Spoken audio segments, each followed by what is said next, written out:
Hello guys, আসসালামু আলাইকুম। New blog নিয়ে আসলাম। এখানে আমি পরিমাণ মতো তেল দিয়েছি, 150 গ্রাম পেঁয়াজ দিয়েছি, 4-5টা কাঁচামরিচ ফালি, সামান্য হলুদের গুঁড়া, সামান্য মরিচের গুঁড়া, স্বাদ মতো লবণ দিয়ে আমি ভেন্ডিটা ভাজি করে নিচ্ছি। আমি বেশি করে পেঁয়াজ দিয়ে ঢেঁড়স ভাজি করি। এভাবে ভেন্ডি ঢেঁড়স ভাজি করলে ভীষণ মজা লাগে খেতে, আপনারাও খেয়ে দেখবেন। আমি ভাজি করে নিলাম, হয়ে গেল।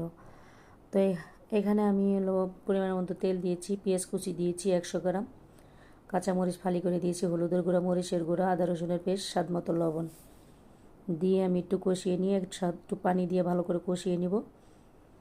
তো কষিয়ে নিলাম। এখন এখানে আলু আর বেগুন দিয়েছি কুচি করা, একটু কষিয়ে নিব। তো 5 মিনিট কষানোর পরে এখানে আমি অনেকগুলো টমেটো দিয়ে দিলাম। টমেটোগুলোর একটু কষিয়ে নিচ্ছি, ভালো করে একটু কষাতে হবে। তো এখানে আমি আবার 5 কেজি টমেটো সিদ্ধ দিয়েছি, আমি সস বানাবো। সিদ্ধ দেওয়ার সাথে এখানে আমি শুকনো মরিচ আর ওইখানে রসুন দিয়ে দিয়েছি, সিদ্ধ করে নিলাম। এখানে আমার তরকারিটাও কষানো প্রায় কমপ্লিট হয়ে আসছে। এখানে আমি দিয়ে দেবো পরিমাণ মতো ঝোল দিয়ে, এখানে আমি ছোট মাছগুলো দিয়ে দেবো। এটা কে কী নামে চিনেন আমি জানি না, এটা হলো বাইলা মাছ, খেতে ভীষণ মজা। তো আমার ইউটিউব চ্যানেলের নাম নাজমা রান্নাঘর, অবশ্যই আমার চ্যানেলটাকে সাবস্ক্রাইব করে দিবেন। এখানে আমি ধনিয়া পাতা দিয়েছি, এখানে একটু ঢেঁড়স দিয়েছি। কেমন হলো অবশ্যই জানাবেন। আল্লাহ হাফেজ।